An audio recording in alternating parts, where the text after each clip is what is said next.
France's leaders had joined with the Nazis to persecute its people and rid the country of its Jews. No man epitomized French collaboration more than Pierre Laval. His activities during the Second World War still divide the French today. As Prime Minister during German occupation, it was Laval who had to deal with the brutal Third Reich. By working with Hitler, was he sheltering his people, or was he a willing collaborator actively helping the Nazis? The decisions taken by Laval would see him become one of the most detested men in French history. But was the label deserved? Just how guilty is Pierre Laval?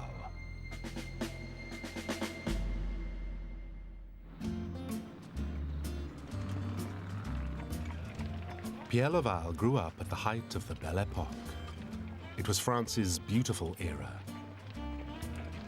It was 1910, an age of affluence, mass development, and overconsumption. But France was a nation divided by class and wealth. To the working classes, the good times meant grinding poverty.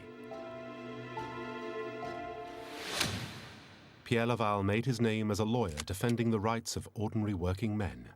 He described himself: a comrade among comrades, a worker among workers. In 1913, Laval proudly affirmed his left-wing beliefs and won election to the French legislature.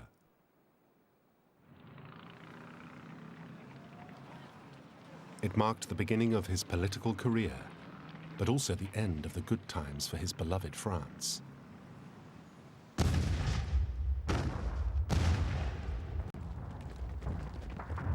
The outbreak of World War I in 1914 saw Germany invade Belgium and Luxembourg and then storm into France.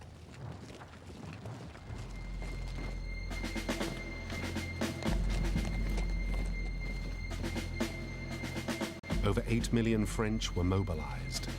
But Laval was fiercely anti-war, a pacifist. He refused to join the army, and it almost led to his arrest.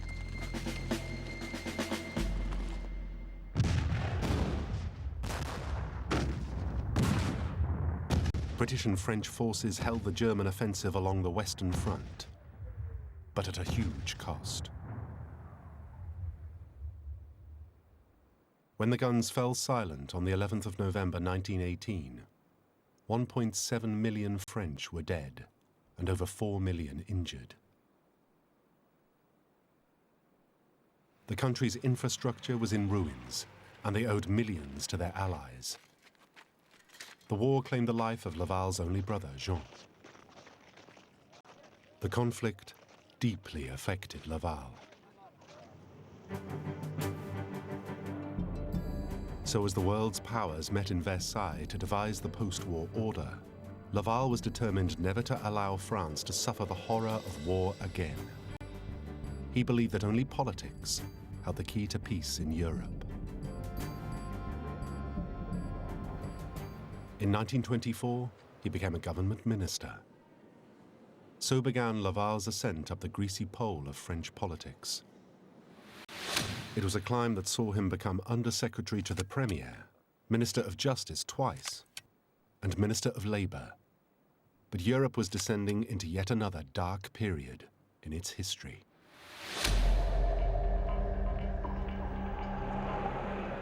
In 1929, stock markets and banks in New York crashed spectacularly.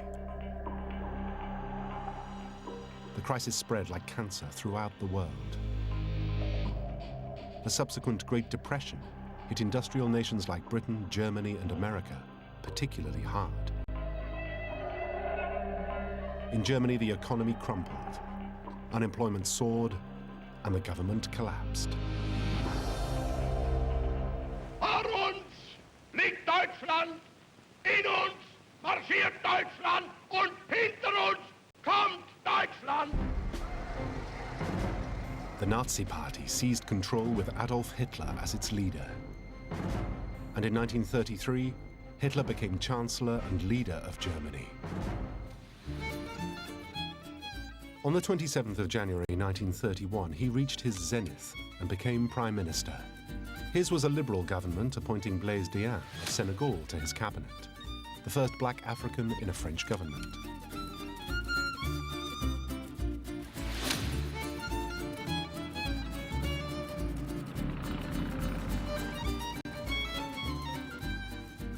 Under Laval, France weathered the world economic storm and became the richest country in Europe.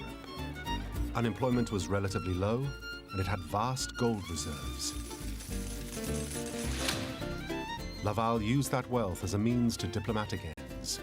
He wooed President Hoover and America with his Gallic charm, and the Americans were smitten. He was named Time magazine's Man of the Year for 1931 and mingled with America's finest.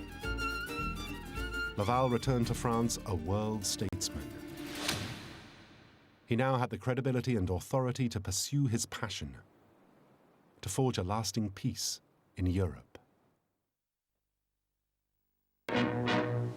Diplomatic overtures between France and Italy have paved the way for the visit to Rome of Monsieur Laval, French Foreign Minister. Inside his palace, Signor Mussolini signs a pact which settles some outstanding differences which have marred the friendship between Italy and France.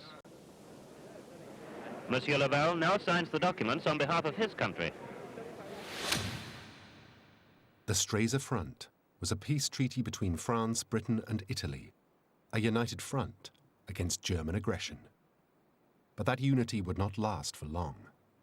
L'opinione era rimasta indietro. Si aveva dell'Italia una concezione superficiale e pittoresca di quel pittoresco che io detesto. Mussolini's ambition was to create a new Roman Empire.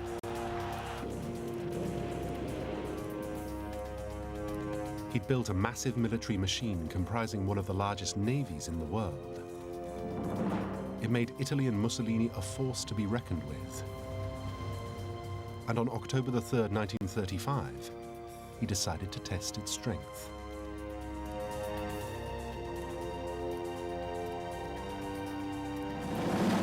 His grand plan began with the invasion of Abyssinia, modern-day Ethiopia.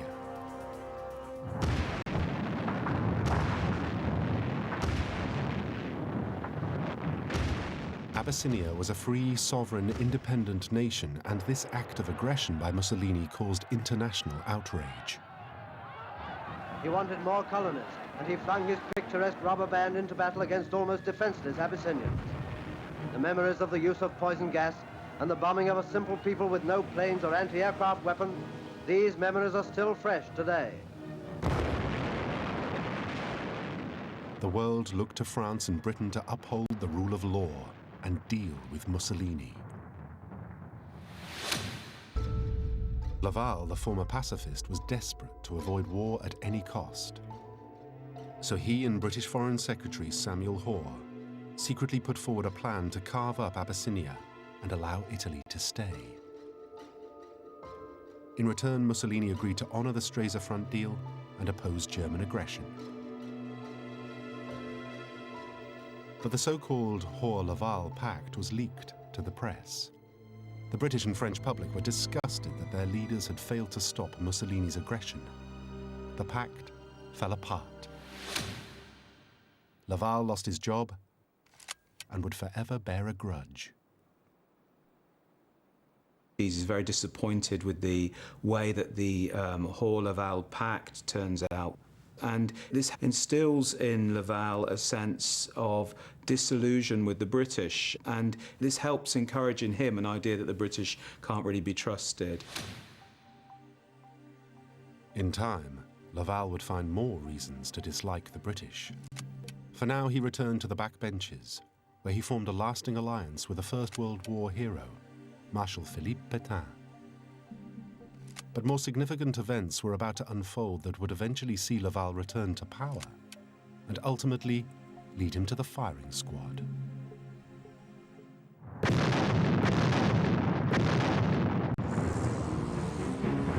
On September the 1st, 1939, Hitler's tanks stormed into Poland. France and Britain united to declare war on Germany. All Laval's attempts to keep the peace had come to nothing. He was horrified, telling a friend, It has begun. There will be millions of corpses.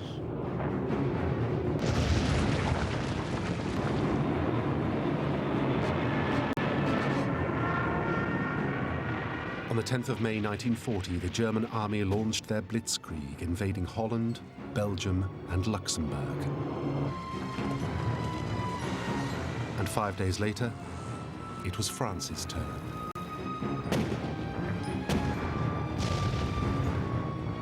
The Germans smashed their way across the border. The speed of their assault was overwhelming.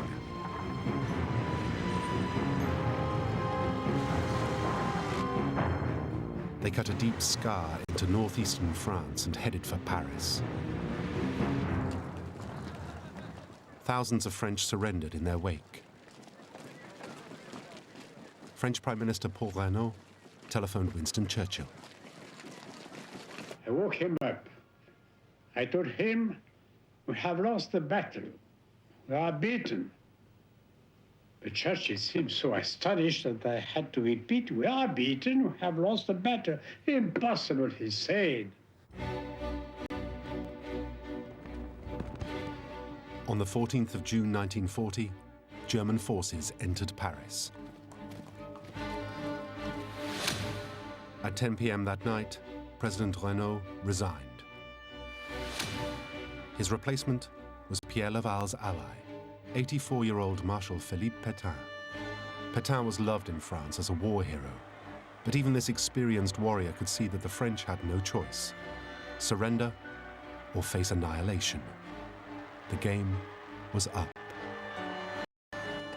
Pétain told the French to lay down their arms. But not all Frenchmen agreed.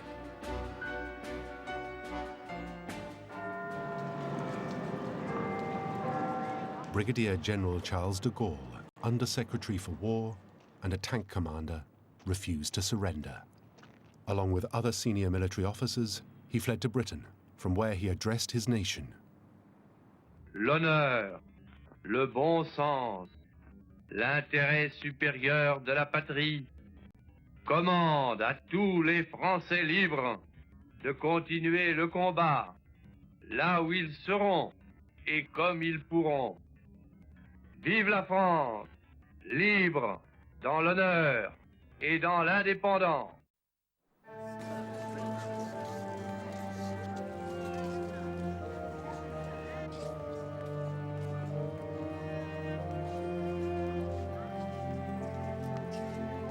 But there was little response.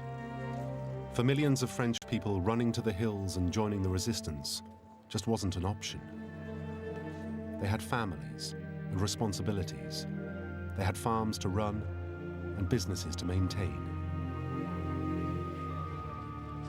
So despite de Gaulle's call to arms, most French people accepted their fate.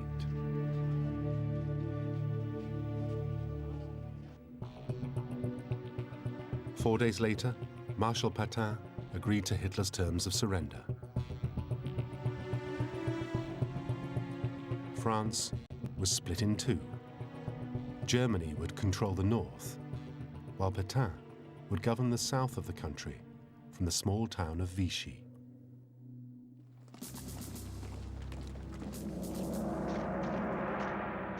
The surrender was signed at Compiègne, northeast of Paris. The meeting was even held in the same railway carriage used by the Allies to accept the German surrender in 1918. For France, the humiliation was complete.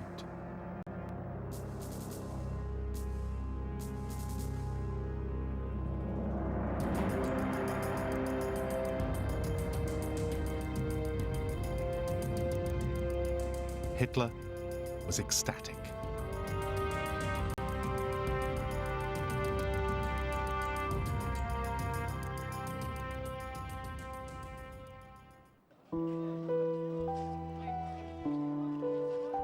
News of the surrender was broadcast by loudspeaker cars to a devastated French people. Devra rejoindre les forces à désigner et sera démobilisé et désarmé sous contrôle allemand, respectivement italien.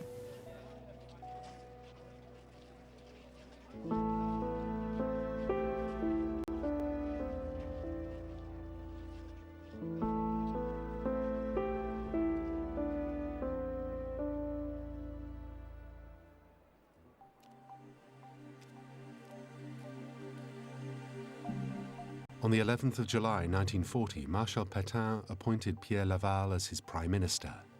Laval's return to the cabinet was under very different conditions than before. This time, he would have to work with the Nazis. Millions of people were now looking to him to protect and defend them, and he would soon learn what collaboration would mean.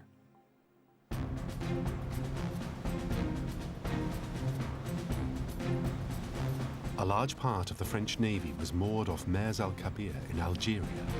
Fearful that Hitler would get his hands on it, Winston Churchill demanded Laval hand it over or have it destroyed. Laval refused.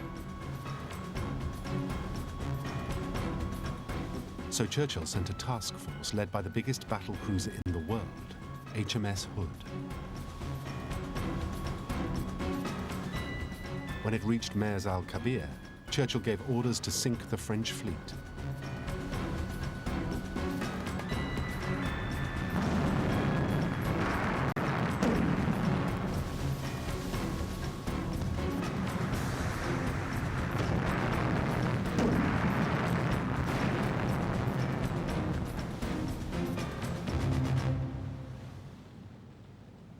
"1,300 French sailors were killed. Laval was outraged with Churchill and demanded a counterattack against his former ally, the British. Pétain refused, but Hitler was impressed. Laval had passed his first test. Very soon, Hitler would ask Laval for even more. As autumn of 1940 approached, Hitler was planning the invasion of Britain. Pétain and Laval were summoned by the Führer. Der französische Regierungschef Marschall Pétain trifft ein und wird mit militärischen Ehren empfangen.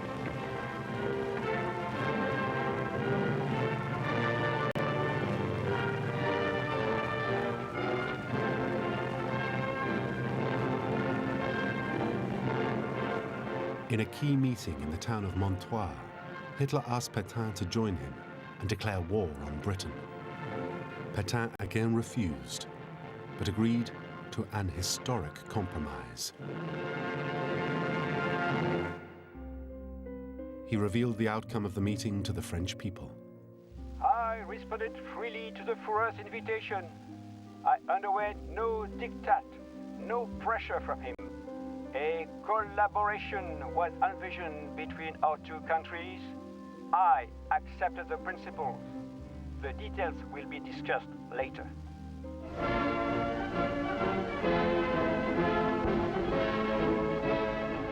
At the time, collaboration did not seem to be such a dirty word. Millions of French people were already sharing their lives with the Nazis. Collaborating was seen as normal. Marshal Pétain's view of collaboration was that he should do as little as possible to help Hitler. Alors, ce que je peux dire, c'est que parmi mes collègues, beaucoup admiraient le maréchal Pétain. Mais tous étaient extrêmement anti-allemands, à part, bien évidemment, il y a toujours des exceptions. One of those exceptions was Pierre Laval. At the end of November 1940, he signed over 220 tons of French gold to the Nazis. Laval had pleased Hitler again, but Pétain was furious, and Laval was sacked. Laval went home to his family and local Parisian politics, but he'd already become a hated figure. Laval was shot twice by a would-be assassin. The gunman was sentenced to death, but Laval spared him. During his recovery, Pétain suggested he return to government, and even Hitler intervened to speed the comeback of a trusted collaborator.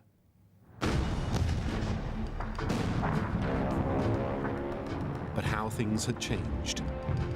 When Laval left government in 1940, the Second World War was essentially a European conflict. Now it had assumed global proportions. The Germans had invaded the Soviet Union, but their advance had been halted by fierce fighting.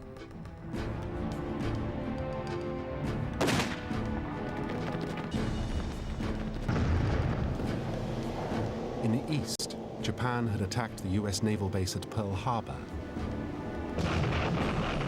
In support of his Japanese allies, Hitler had declared war on the USA.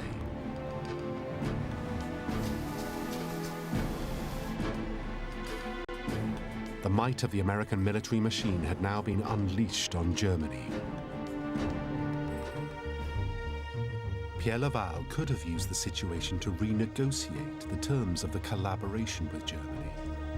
But instead, he decided to reaffirm his desire to work with the Nazis, stating, "No threat will prevent me from pursuing agreement and reconciliation with Germany, because this policy is prompted solely by concern for France." Hitler asked Laval to follow those words with action. He demanded 250,000 skilled French workers be sent to Germany to help the war effort. How could Laval appease Hitler and protect his people? Was this a collaboration too far?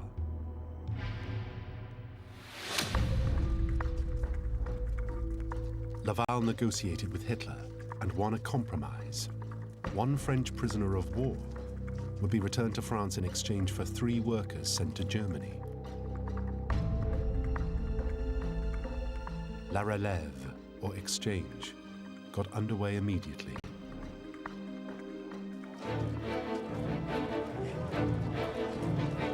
The first few thousand POWs were released from German camps and loaded onto trains heading back to France. To the returning POWs, Laval was a hero. He personally welcomed home the first trainload at Compiègne.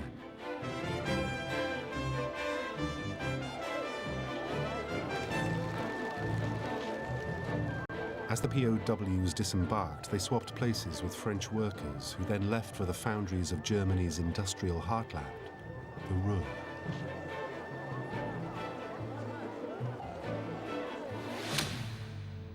But this rare French triumph was tarnished when Laval justified the scheme in a newspaper article.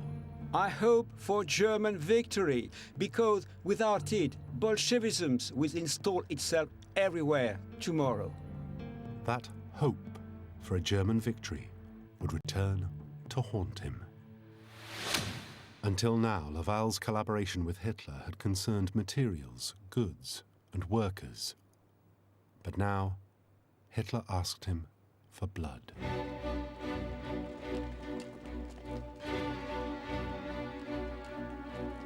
For years, the Nazis had rounded up Jews from all over Europe and interned them, awaiting the answer to what they called the Jewish question. By January 1942, they had their answer. Death camps were built in Poland. Jews from all over Europe would be transferred to the camps and liquidated.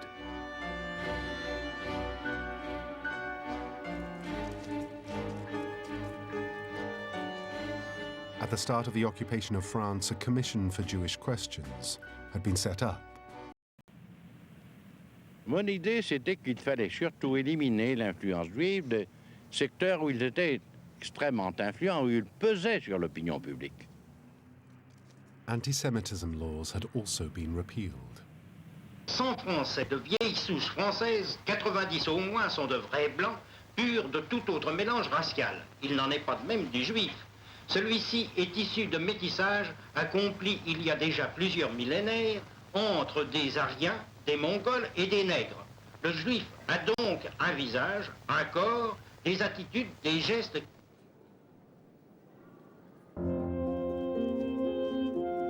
Thousands of Jews, gypsies and communists in occupied France had been sent to internment camps, including the biggest here at Drancy, near Paris. All this happened while Pierre Laval was in his political wilderness.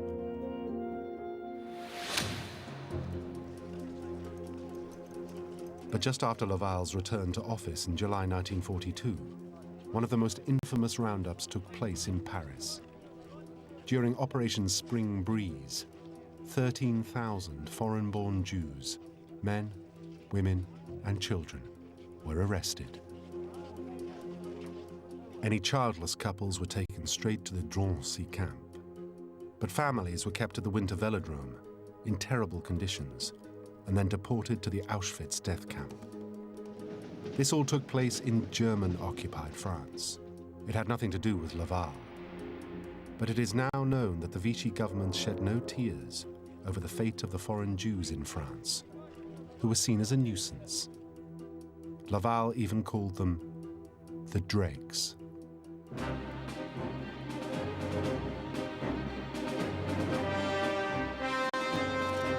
The effect of the roundup was to drive hundreds into the arms of the French resistance.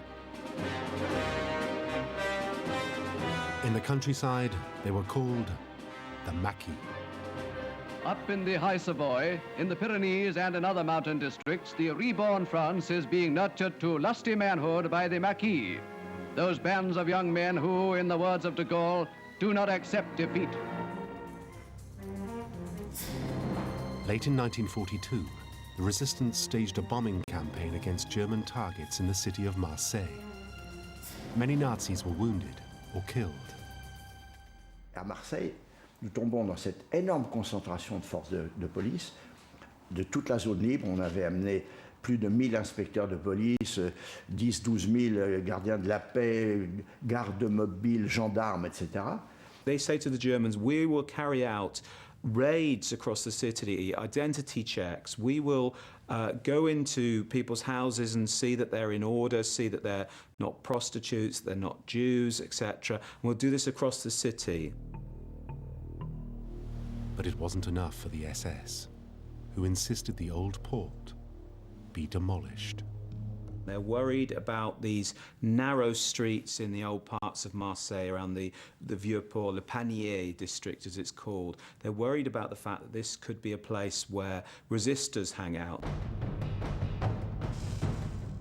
On the 16th of January 1943, the assault on Marseille began.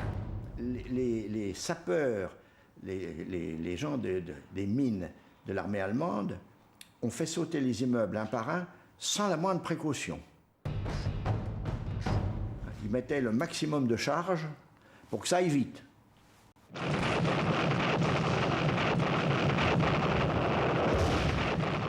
1,400 buildings were destroyed. And although the operation was intended to root out terrorists, 1,600 mostly foreign Jews were taken to Drancy. It was the French police who loaded the Jews onto the trains.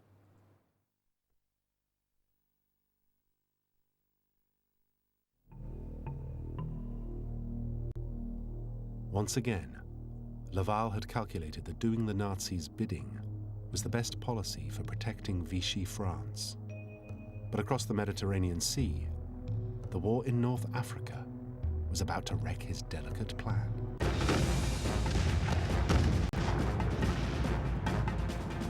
The German army was reeling from the effects of the British assault at El Alamein.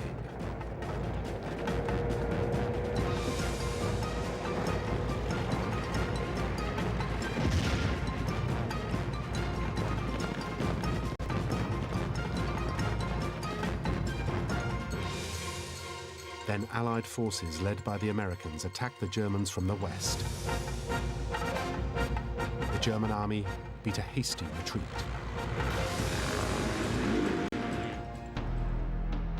Hitler's southwestern flank was now exposed to the American forces. He couldn't risk an Allied invasion of France via Vichy. He had no choice but to take over Vichy and occupy the whole of France.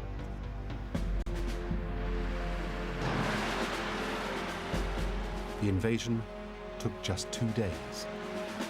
On the 19th of November, all of France was under Hitler's control.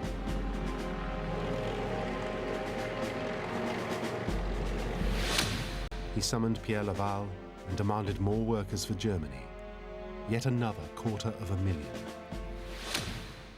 Laval stalled again, but he had to make a key concession promising to deal with the French resistance once and for all.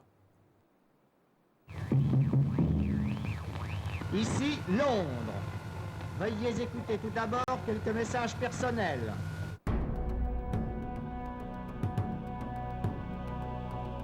The resistance, aided by British intelligence, was growing in strength and numbers. Encouraged, enthused, and equipped by General Charles de Gaulle and his Free French Army in London, it was becoming a ruthless guerrilla army. They sabotaged railway lines, they ambushed German troops, and assassinated officers. Hitler demanded action. He ordered Laval to create a new pro-German force called the Milice. It marked a turning point for Laval.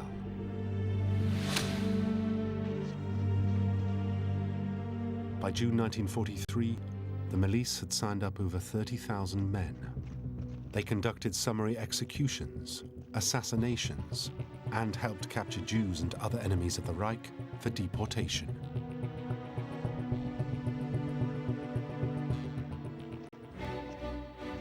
Until this point, Laval could argue he had balanced Berlin's demands with the welfare of the French.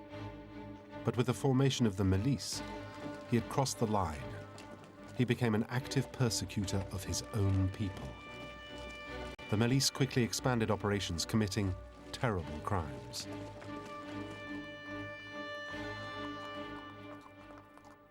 La milice a constitué des cours martiales, des tribunaux d'exception qui ont siégé dans les prisons, un peu partout en France.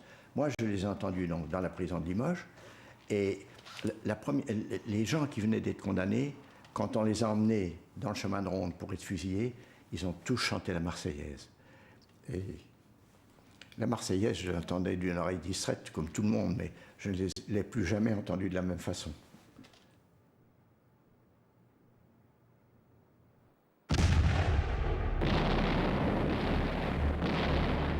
Just as Laval was losing his grip on law and order, Germany was losing its grip on Europe.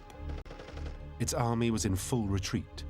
Stalin's Red Army had driven them out of the Soviet Union and had retaken Poland.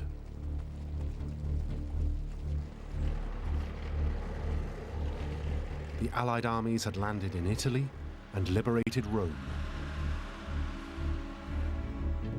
And Berlin was being bombed around the clock.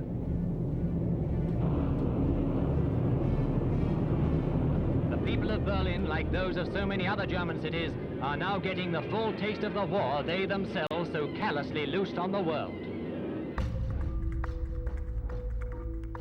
Losses on the Eastern Front were huge. Hitler was getting desperate and demanded Laval send him more French workers to rebuild his broken army. Again, Laval stalled, but soon matters were taken from his hands.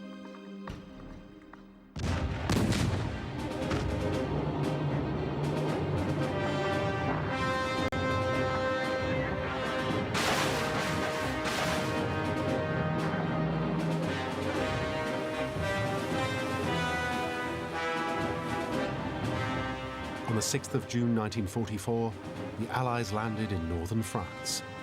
D-Day was the beginning of the end for the Third Reich. But rather than join the Allied troops in fighting the Germans, Laval told his countrymen, "You are not in the war. You must not take part in the fighting. If you do not observe this rule, if you show proof of indiscipline, you will provoke reprisals, the harshness of which the government would be powerless to moderate. You would suffer both physically and materially. At this moment, fraught with drama, when the war has been carried on to our territory, show by your worthy and disciplined attitude that you are thinking of France and only of her."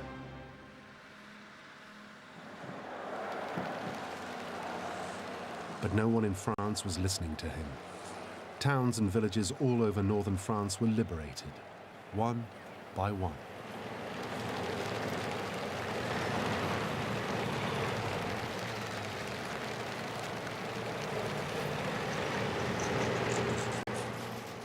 With American forces on the outskirts of Paris, Laval, Pétain, and the detested milice were taken to Germany and kept at the castle at Sigmaringen, on the banks of the Danube. In Paris, the resistance seized their chance. They grabbed what weapons they could and fought the Germans in the streets.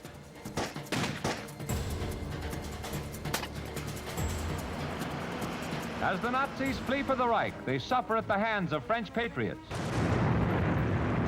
The German crew leaps from the frying pan into the fire.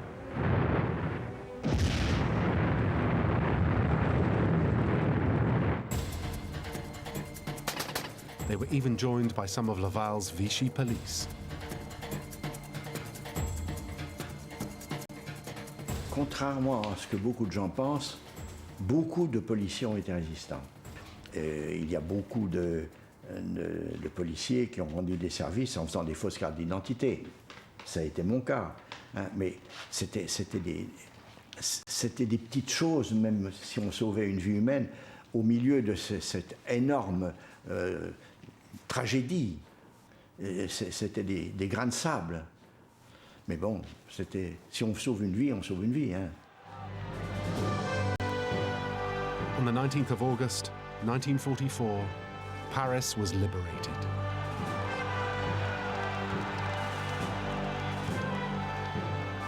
General Charles de Gaulle, leader of the Free French, returned in triumph. Libéré par son peuple avec le concours des armées de la France, avec l'appui et le concours de la France tout entière, c'est-à-dire de la France qui se bat, c'est-à-dire de la seule France, de la vraie France, de la France éternelle.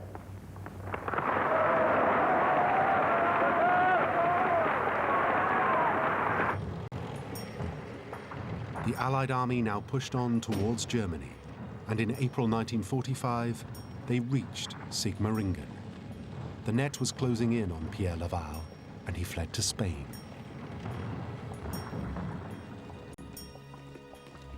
Meanwhile, Charles de Gaulle was installed as president of a provisional government and negotiated an extradition order to return Laval to Paris. Laval was arrested and charged with plotting against the security of the state and of collaborating with the enemy. He was locked up, awaiting trial. The rest of France descended into recrimination and reprisal.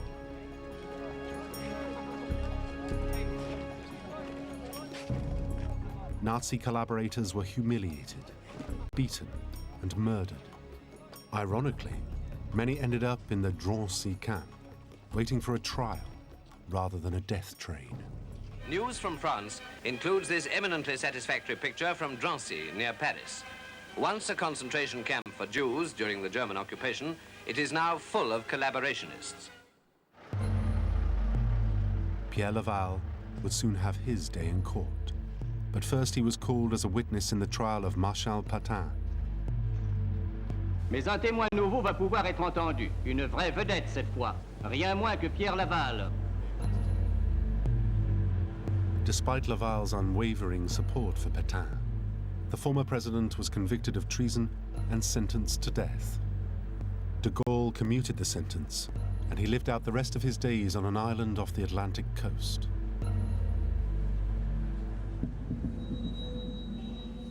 Now it was Laval's turn. His trial began on the 11th of October 1945. Laval, the skilled negotiator and talented barrister, knew that his defense was futile. Laval's legal team had never met him, and before long they asked to be relieved. The trial descended into chaos, with constant outbursts from the jury and arguments between the prosecutors and Laval. Eventually, Laval decided to remain silent and then to be tried in absentia.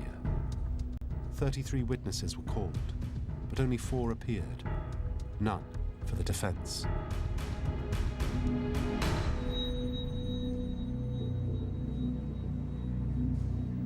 The key piece of evidence against him was the newspaper article from the 22nd of June 1942, where Laval had called for a German victory. He was sentenced to death. At sunrise, a firing squad files into the prison where Laval is held.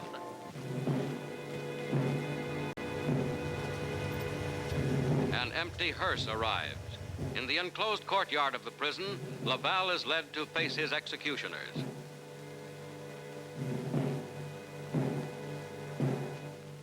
Laval was tied to a stake.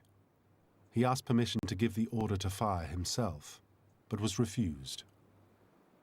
From the prison came cries of "Vive Laval!" Long live Laval.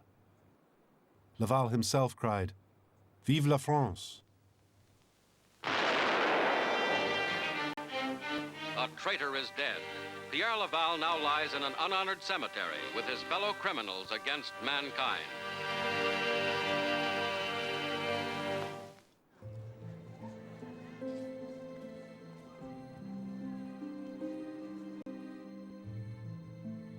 But was Pierre Laval a criminal against mankind? At his trial, Laval had asked to be judged not by his words, but by his deeds. In his defense, Laval was a negotiator and a compromiser whose skill with words was his only weapon in a deadly game with the Nazis. And he'd been dealt a poor hand. His country had been defeated and occupied. Someone had to face the Nazis across the negotiating table. Laval was that person. Sacrifices and compromises were inevitable. He would claim that he had won the return of thousands of prisoners of war, albeit at a cost. And he had repeatedly and successfully fended off Hitler's demands for more workers. But against this, he did little to save thousands of foreign Jews who were deported to the death camps and exterminated. And when he set up the milice, he knew he'd created a monster that would run rampant through the country, murdering his own people. It was by these actions that Pierre Laval stands condemned to this day.